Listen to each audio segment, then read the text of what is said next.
영어로 성령 강림 주일이라고 합니다. 부활하신 예수님께서 승천하신 후에 예수님의 제자들과 예수님을 따르던 사람들이 한 장소에 모여서 기도를 하기 시작했습니다. 또 기도를 하기 시작했습니다. 그렇게 하루가 지나고 이틀이 지나고 며칠이 지난 후에 어느 날 위로부터 급하고 강한 바람 같은 소리가 나면서 앉아있는 모든 사람들에게 하나님의 성령이 충만하게 임하셨다. 그렇게 성경에 기록하고 있습니다. 사도행전 1장과 2장에 기록된 내용입니다. 오늘 장로님이 읽어주신 말씀을 보면 로마의 군대의 장교였던 백부장이었던 고넬료라고 하는 사람이 유대인은 아니었는데 유대인 회당을 다니면서 하나님을 알게 되었고, 그래서 열심히 하나님 앞에 기도를 하고 있었는데 천사가 기도하는 중에 나타나서 가까이에 있는 베드로라고 하는 예수님의 사도를 초청해서 말씀을 들으라고 얘기를 했습니다. 그 말씀을 듣고 고넬료가 사람들을 보내서 베드로를 자기 집으로 초대해서 하나님의 말씀을 듣는데, 오늘 10장 44절 성경 말씀에 보면 말씀 듣는 중에 하나님의 성령이 앉아있는 모든 사람들에게 충만하게 임하셨다, 이렇게 기록되어 있습니다. 요한복음 1장 29절에 보면 예수님께서 공생애를 시작하시면서 요단강에서 마침 세례를 베풀고 있던 세례 요한에게 세례를 받으시고 물에서 올라오시는데 하늘에서 성령이 비둘기처럼 예수님 위에 내려앉아 머물러 계시더라, 그렇게 성경이 말씀하고 있습니다. 일련의 성령이 임하신 사건들을 가만히 보면은 하나님의 성령은 어떤 특정한 장소에 머물러 계시는 분도 아니시고 어떤 날짜에 오시고 가시는 분도 아니시더라, 그 말입니다. 귀신이나 사탄의 영은 공간과 시간에 제한을 받습니다. 그래서 귀신이 사람에게 들어오기도 하고 성경에 보면은 돼지한테 들어가기도 하고, 그래서 귀신이 없는 곳이 있고 귀신이 있는 곳이 있고 제한을 받지만은 하나님의 영은 하나님과 같이 무소부재하신 분입니다. 안 계신 곳이 없으신 하나님의 영이십니다. 그렇기 때문에 어느 날 특별하게 성령이 오셨다, 그것은 전혀 맞지 않는 얘기입니다. 제가 이렇게 말씀드리는 이유는 기독교의 중요한 절기인 성령 강림절을 폄하하기 위해서 말씀드리는 것이 아니라 성령 강림절의 의미를 우리가 좀 더 정확하게 이해를 해야 된다 하는 뜻에서 제가 말씀을 드린 겁니다. 하나님의 성령이 왜 오시는지, 하나님의 성령이 오셔서 하시는 일이 뭔지, 왜 하나님의 성령이 우리 가운데 계셔야 되는지, 우리가 하나님의 성령 충만을 받아야 되는지, 그 뜻을 우리가 다시 한번 새기면서 생각하는 귀한 날이 성령 강림절이라, 그 말입니다. 옛날에 한국의 어떤 대형 교회의 유명한 목사님이 성령을 받으면 방언을 하게 되는데 방언을 못하는 사람은 성령 못 받은 것이다, 그렇게 얘기를 해가지고 한국 교회에 큰 무리가 일어났던 적이 있습니다. 제가 생각할 때도 그 목사님은 성경을 잘못 해석한 것이라고 생각을 합니다. 성령을 받으면은 제일 먼저 일어나는 현상이 방언이 아니라 경건이라고 하는 겁니다. 하나님의 성령이 임하시면은 우리가 경건을 사모하게 되고 경건한 삶을 추구하면서 경건한 삶을 살려고 애쓰고 노력하는 현상이 우리 각자에게, 사람에게 일어난다고 하는 사실입니다. 그렇기 때문에 성경에는 우리에게 아주 중요한 말씀을 하고 계십니다. 우리 신약 성경 유다서 14절 한번 보면, 유다서는 1장밖에 없기 때문에 유다서 14절에서 16절을 한번 보시면은 우리 같이 한번 읽어보십니다. 아담의 7세 손 에녹이 사람들에게 대하여도 예언하여 이르되 보라, 주께서 그 수만의 거룩한 자와 함께 임하셨나니 이는 뭇 사람을 심판하사 모든 경건치 않은 자의 경건치 않게 행한 모든 경건치 않은 일과 또 경건치 않은 죄인의 주께 거스려 한 모든 강팍한 말을 인하여 저희를 정죄하리 하심이라 하였느니라. 이 사람들은 원망하는 자며 불만을 토하는 자며 그 정욕대로 행하는 자라. 그 입으로 자랑하는 말을 내며 이를 위하여 아첨하느니라. 하나님께서 마지막 날에 사람을 심판하실 때에 뭐를 기준으로 심판을 하시는가 하면은 경건하게 살았느냐, 경건하게 못 살았느냐. 물론 세상의 경건하고 좀 차이가 있지만은 경건을 중심으로 하나님께서 판단하시고 심판하신다, 그 말입니다. 저와 여러분들이 믿는 신앙을 기독교라고 말합니다. 예수교라고 그럽니다. 그리스도교라고 그럽니다. 그 이유는 예수님으로부터 시작된 신앙을 우리가 전수받고 그 신앙을 추구하는 믿음을 가지기 때문에 붙여진 이름입니다. 예수님은 그러면 누구신가? 예수님은 경건운동의 창시자이십니다. 우리 한번 여기 도표를 보시면은 예수님은 그때 당시에 수천 년 동안 유대인들이 믿어왔던 하나님에 대한 신앙이 언제나 신앙이 못되고 점점 신앙이 타락해서 그 신앙이 고질화되고 화석화되고 감동과 의미가 다 잃어버리고 형식과 외식으로 치우쳐 있는 그들의 신앙을 비판하면서 예수님께서 바른 믿음을 가져야 된다. 하나님에 대한 바른 이해와 하나님에 대한 바른 삶을 가져야 된다고 외치시면서 시작된 것이 예수님의 경건 운동이었습니다. 사도들에게 예수님의 그러한 신앙이 전수가 되었고 그 사도들이 전 유럽으로 퍼져나가서 복음을 전하면서 전 유럽이 복음화가 되면서 교회가 세워지고 어떤 나라에서는 국교가 되고 그러면서 기독교가 왕성하게 성장하기 시작했습니다. 그러기를 1000년이 지났습니다. 그러는 동안에 점점 교회가 또다시 생명력을 잃어버리고 예수님이 보아왔던 그 잘못된 신앙으로 다시 굳어지는 신앙으로 죽은 신앙으로 변화되기 시작했습니다. 그래서 1517년 10월 30일 날 마르틴 루터라고 하는 독일 사람이 일어나서 신부가 일어나서 독일의 위텐베르그 성당 정문 앞에 95개 조항에 반박문을 써서 붙이면서 종교 개혁이 일어나기 시작했습니다. 우리가 다시 예수님의 가르침으로 돌아가자, 다시 성경으로 돌아가자, 다시 진실된 살아있는 신앙으로 돌아가자고 일어난 것이 종교 개혁입니다. 우리말에는 종교 개혁이라고 그러지만은 영어로는 reformation이라고 하는 reformation이라고 하는 말은 그냥 개혁이라고 하는 말입니다. 종교 개혁이 아니라 우리의 믿음 개혁이고 우리의 신앙의 개혁이라는 얘기입니다. 그래서 예수님으로 돌아가자, 성경으로 돌아가자고 하는 운동이 바로 이 종교 개혁입니다. 그때 당시에 유럽은 로마 교황을 중심으로 한 구교가 자리를 잡고 있었습니다. 심지어는 유럽에 있는 왕들은 1년에 적어도 한 번씩은 교황청을 찾아가서 교황 앞에 무릎을 꿇고 앉아서 교황에게 안수기도를 받았습니다. 그게 무엇을 의미하는가 하면 바로 대부분의 국가의 왕들이 교황의 지시를 따르는 그런 형태의 유럽 사회였습니다. 그런데다가 루터를 중심으로 한 새로운 신앙 개혁 운동이 일어나니까 당연히 거기에 대해서 박해를 하기 시작했습니다. 총칼을 들고 군대를 동원해서 너희들이 그 신앙을, 새로운 신앙을 포기하든지 아니면 죽음을 택하든지 하라고 협박하고 위협하기 시작했습니다. 그러면서 새로운 신앙을 가진 신앙인들이 신앙을 포기하지 않자 그들을 향해서 총을 쏘면서 죽이기 시작합니다. 개신교도들은 그러한 구교의 탄압을 그냥 당하고만 있지 않고 총을 들고 일어나서 맞서서 싸우기 시작합니다. 1618년도에 오늘날 체코슬라바키아의 프라하에서 처음으로 신교와 구교 사이에 총을 쏘는 전쟁이 일어나기 시작했습니다.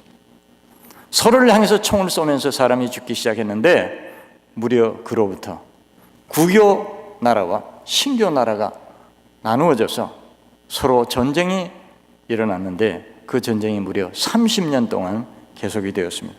1648년도 전쟁이 끝날 때까지 30년 동안 신교와 구교가 총을 쏘면서 전쟁을 해서 무려 800만 명이 거기서 죽었습니다. 오늘 저와 여러분들이 가진 이 신앙이 그냥 책을 보고 성경을 보고 누가 말했다고 해서 가진 신앙이 아니라 전쟁을 통해서 800만 명이라고 하는 엄청난 숫자의 비참한 희생자를 내고 우리가 가져온 신앙이 바로 저와 여러분들의 신앙입니다.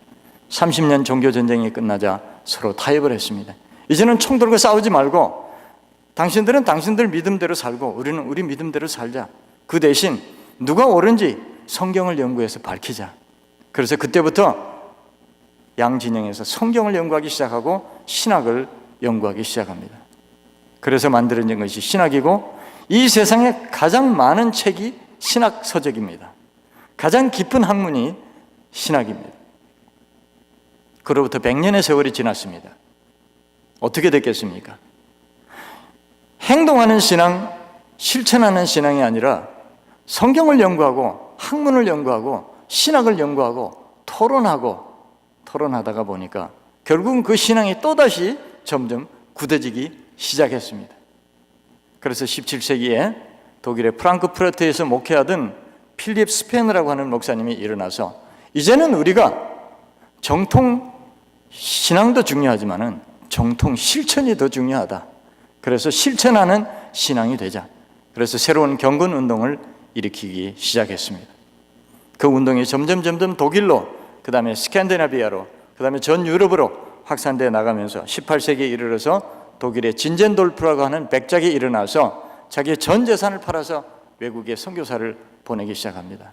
모라비안 운동이 일어났습니다.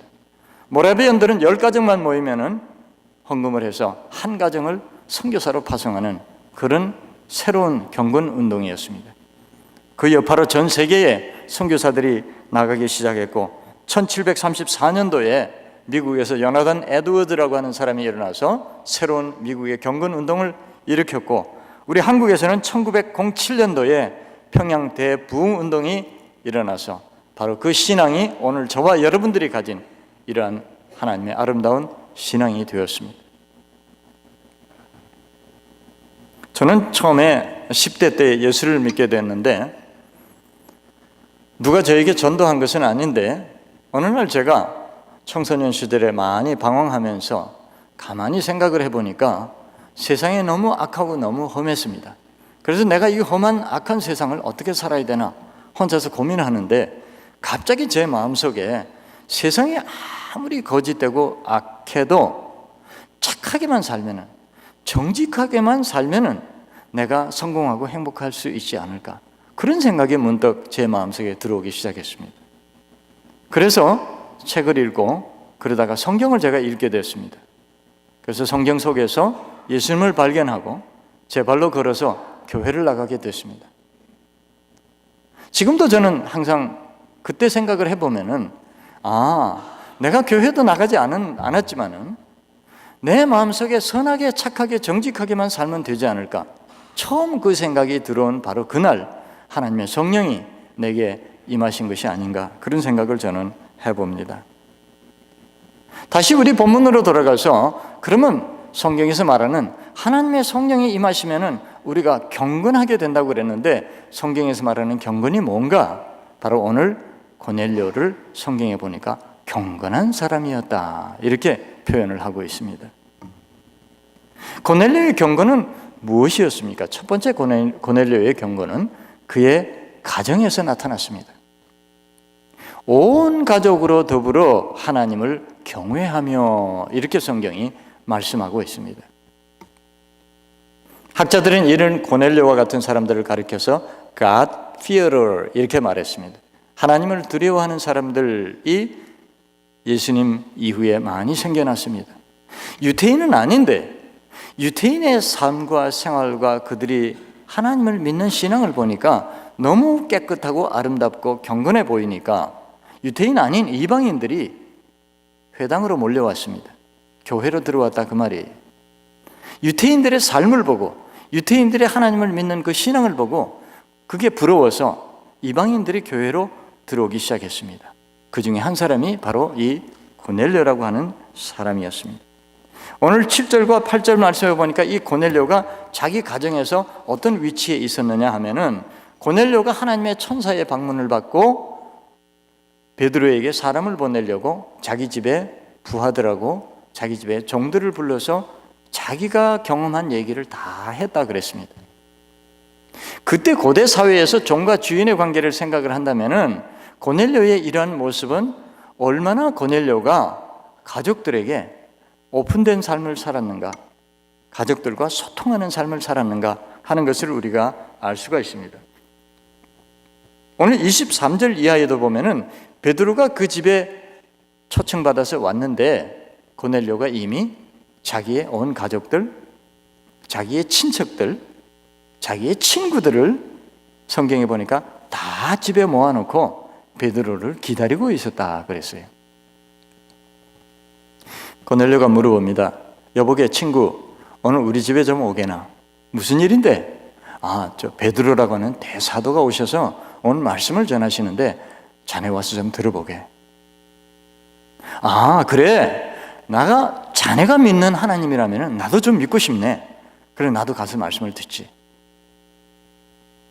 사촌 동생에게 여보게 동생 오늘 우리 집에 좀 오게. 형님 무슨 일인데요? 베드로 사도가 오셔서 오늘 말씀을 전하시게 됐어. 그래요 형님? 형님이 믿으시는 그 하나님이라면 저도 믿고 싶습니다. 그리고 왔다는 거예요. 과연 여러분 동네에서, 여러분 친척들 중에서, 여러분 직장에서, 여러분 동료들이, 여러분 동네 주민들이 여러분을 보고 당신이 믿는 그 하나님 어떤 하나님입니까? 저는 당신이 믿는다면 저도 믿고 싶습니다. 과연 우리가 그런 삶을 살고 있느냐 그 말이에요. 고넬료는 그런 사람이었다는 겁니다. 고넬료 자신이 예수 그리스도의 향기였고 예수 그리스도의 편지였다는 얘기입니다. 이것이 바로 고넬료의 경건의 모습이었습니다. 두 번째로 고넬료의 경건은 어디서 나타나느냐? 그는 사람을 사랑하는 사람이었습니다. 사람들을 많이 구제하고 백성을 많이 구제하고 그렇게 성경이 말씀하고 있어요. 우리가 옛날에 공부할 때 팍스 로마나 그런 말을 들어보셨죠? 로마의 평화라고 하는 얘기입니다. 역사가들에 따라서 조금씩 차이는 나지만은 어떤 역사가는 로마가 500년 동안 세계를 지배했다고 그럽니다. 또 어떤 역사가는 1400년 동안 세계 패권 국가였다고 얘기를 합니다. 로마의 평화, 팍스 로마나의 세 가지 중요한 요소가 있는데요. 첫째는 로마의 군대입니다. 강력한 군대가 있었기 때문에 로마가 패권을 장악할 수 있었다. 두 번째는 로마의 도로입니다. 로마는 그렇게 도로가 잘 되어 있었다고. 그래서 모든 길은 로마로 통한다. 그런 말이 있지 않습니까? 세 번째는 로마의 공화 정치입니다. 로마는 황제가 있었지만 황제 중심의 나라가 아니라 원로문을 중심한 공화 정치였습니다. 그래서 로마가 그렇게 오랜 세월 동안에 세계의 패권을 장악할 수 있었다고 얘기를 합니다. 그 중에 가장 중요한 것이 로마의 군대입니다. 오늘날 미국 군대가 몇 명인가 하면 미국의 정예 부대가 130만 명이 있습니다. 미국에. 그런데 지금부터 2000년 전에 로마에 군대가 몇 명이 있었느냐? 50만 명이 있었다고 그럽니다. 한번 상상을 해보세요. 지금부터 2000년 전에 50만 명의 군대를 보유하고 있었다는 것은 엄청난 군사력을 가지고 있었던 겁니다. 그런데 그 많은 군대를 어떻게 다스렸을까? 황제가 다스린 것이 아닙니다. 참모총장이 다스린 것이 아닙니다. 로마의 군대의 힘은 백부장에게 있었다고 그럽니다. 백부장은 최말단 장교입니다. 100명의 군사를 거느린 최말단 장교 지휘관입니다. 그런데 로마 군대의 힘은 백부장에 있어요. 백부장을 선출하는데 힘세고 싸움 잘하는 사람을 선출한 것이 아니라 가장 훌륭한 인격을 가진 사람을 백부장으로 세웠다는 겁니다. 그래서 백부장은 그 로마의 군대의 정신력을 통솔할 수 있는 그런 사람들이 백부장이었다고 그래요. 성경에는 4사람의 백부장이 나옵니다. 여러분 기억하십니까? 첫 번째 백부장은 자기 집에 하인이 병이 들었는데 예수님이 그 병을 좀 고쳐달라고 찾아와서 부탁을 한 백부장입니다. 예수님이 가려고 했더니 오지 마세요. 저도 제 부하에게 명령만 하면 착착 다 됩니다.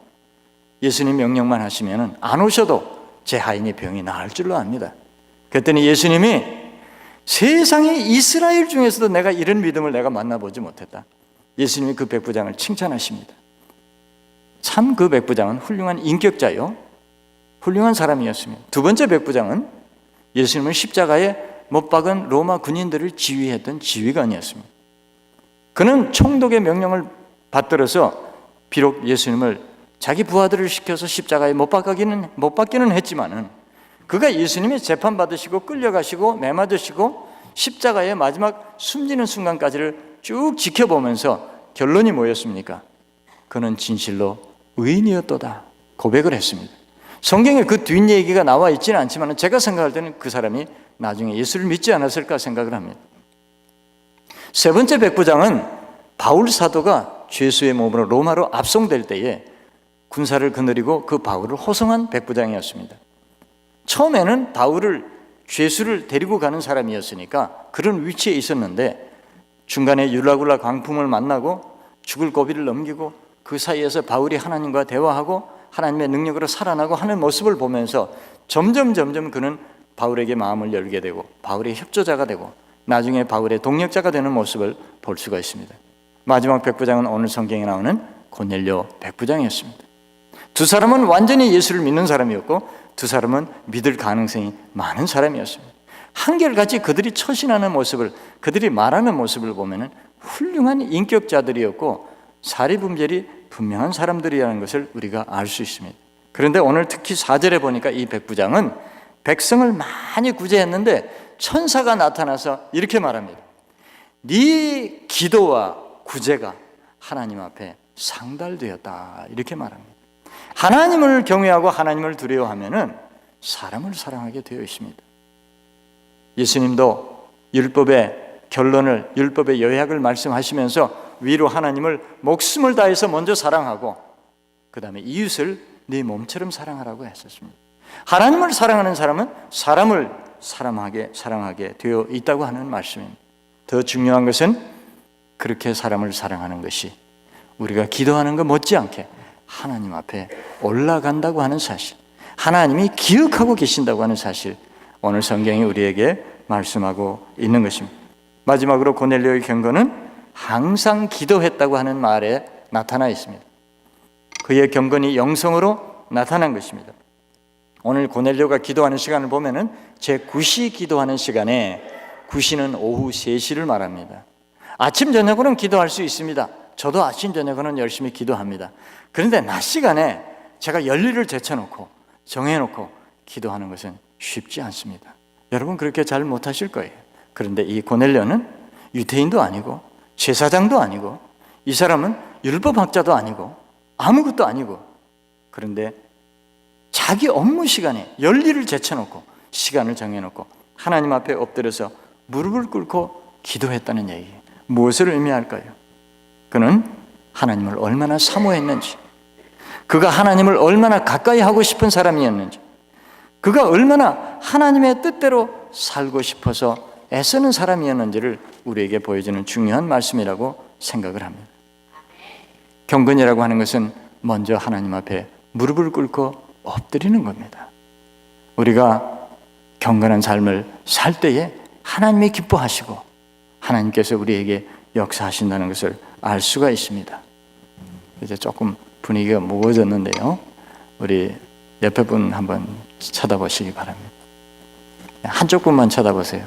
양쪽 말고 어느 쪽이든지 한쪽만 택하시고 한쪽 분 한번 쳐다보시고 연습을 한번 해보겠습니다. 서로 격려하는 의미에서 인사를 하시는데 뭐라고요? 아니 옆에 분을 보시라고 해서 제 말은 귀로만 들으시고 옆에 분 가만히 쳐다보세요. 딱 정하세요. 왼쪽이든지 오른쪽이든지 한 분을 정하시고 옆에 분 쳐다보시고 두 마디 인사하십니다. 두 마디. 참 경건해 보이십니다. 그리고 참 경건해 보이십니다. 그 다음에 더 경건하게 삽시다. 자, 정식으로 해보십시오. 참 경건해 보이십니다. 더 경건하게 삽시다. 자, 인사를 잘못하면 큰일 납니다.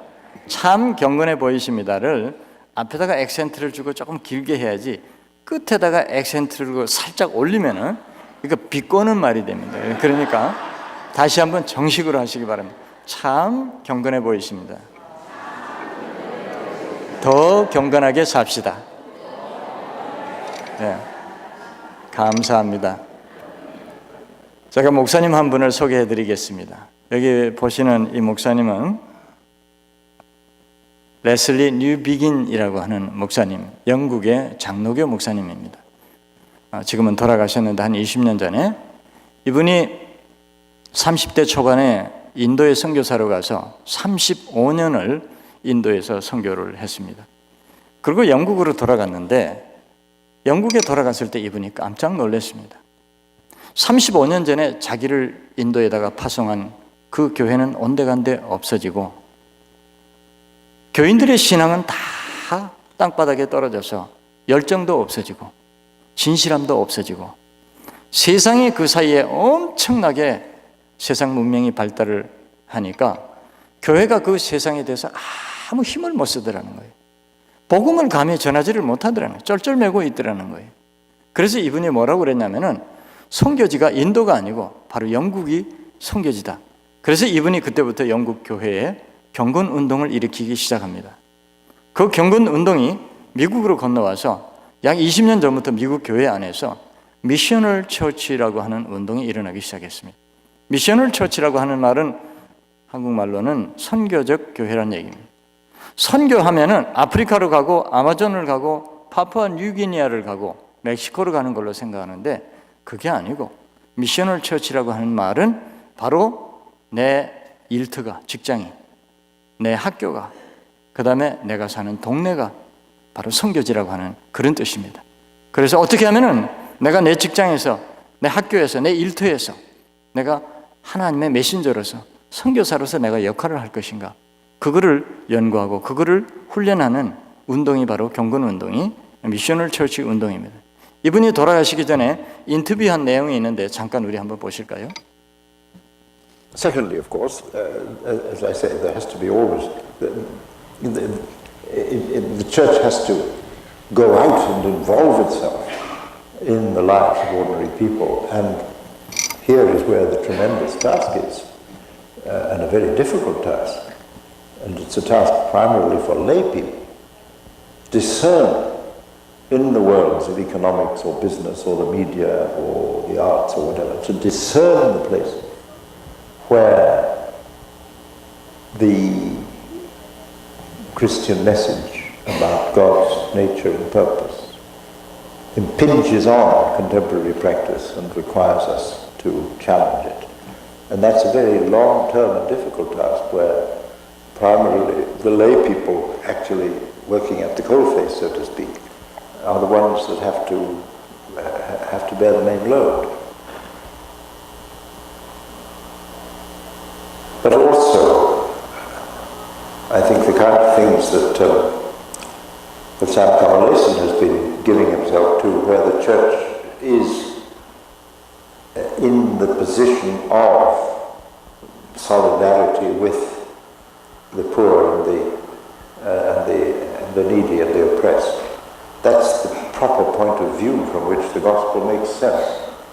The gospel doesn't make so much sense when it's embodied in powerful and sometimes rather worldly institutions. 네. 마지막 목사님이 하신 말씀을 제가 잠깐 정리를 했는데요. 교회가 있을 곳은 소외된 자, 가난한 자, 억눌린 자들이 있는 곳이며 거기서 복음이 나타난다. 그러나 만약 교회가 세상 권력과 세상 영광과 야합한다면 복음은 그 빛을 잃게 될 것이다 하는 말씀이 기억이 납니다. 우리 반주 한번 조금 부탁드립니다. 우리 이 시간에 같이 한번 눈을 감으시고 한번 하나님 앞에 묵상을 해보겠습니다. 우리 다 같이 눈을 감으시고 오늘 주신 말씀을 한번 생각해 봅니다.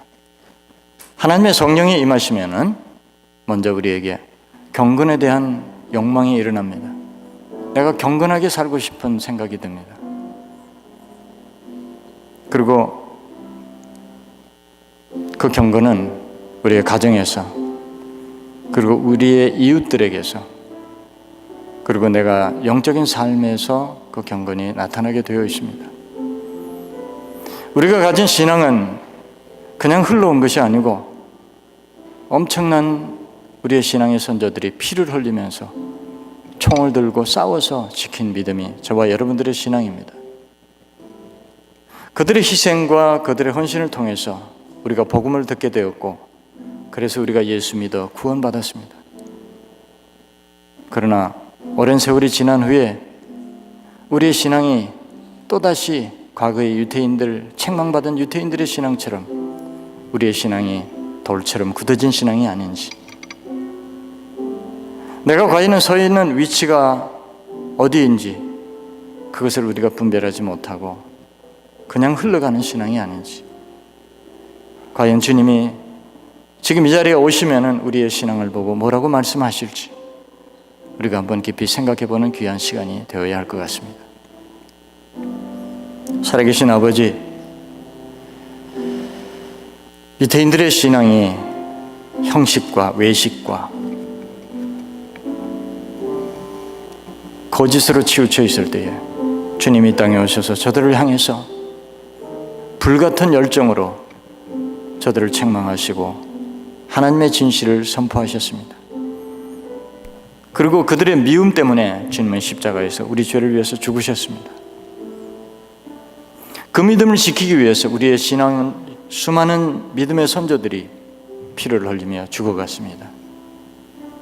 그렇게 우리에게 전수해진 이 신앙, 과연 우리가 그들의 믿음처럼 순수하고 아름답고 행동하는 신앙으로 우리가 살아가고 있는지 오늘 우리에게 말씀을 통해서 다시 깨우쳐 주신 것 감사합니다. 이제 우리는 이 자리에 머물러 있지 않게 하시고 다시금 주님을 바라보고 주님의 십자가를 바라보고 우리 신앙의 선조들의 그 믿음을 바라보면서 일어설 수 있는 믿음이 되게 하시고 행동하는 신앙이 되게 해주시고 우리의 모습을 보고 내 주위에 있는 많은 사람들이 주님을 향해 발걸음을 옮길 수 있도록 주님 저희들을 사용하여 주시옵소서. 예수 그리스도의 이름으로 기도하옵나이다.